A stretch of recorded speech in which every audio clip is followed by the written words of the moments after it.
ഇത് നമ്മുടെ കാസർഗോഡ് തളങ്ങര മാലിക് ദിനാർ മോസ്ക്.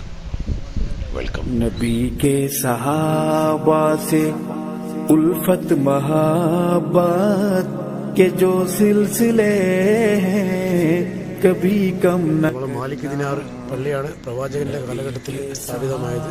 നമ്മുടെ നാട്ടിലും ചേരമാൻ പെരുമാളിന്റെ നാട്ടിലും എല്ലായിടത്തും എത്തി പ്രവാചകന്റെ സന്ദേശം ജനങ്ങളിലേക്ക് എത്തിച്ചു.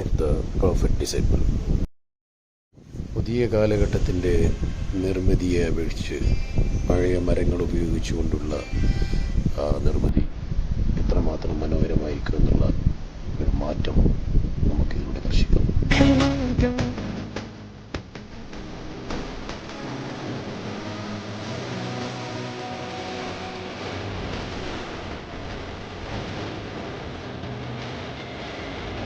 നിർമ്മിതി, അതിൻ്റെ വലുപ്പം, അതിൻ്റെ അന്തസ്സ്, തലയുയർത്തി നിൽക്കുന്ന കാഴ്ച,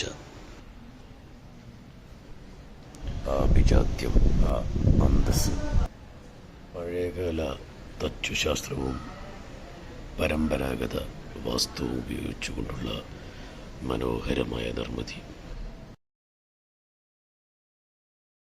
അസ്സലാമു അലൈക്കും. ഫദൽ റഹ്മാൻ. എൻ്റെ പേര് താജു. മാലിക് ബിൻ മുഹമ്മദ് അൽ ഖുറൈശി എന്ന് പറയുന്ന സഹാബിയാണ് നമ്മുടെ കാസർഗോഡുള്ള ഈ മാലിക് ദിനാർ പള്ളിയിൽ അന്ത്യവിശ്രമം കൊള്ളുന്നത്.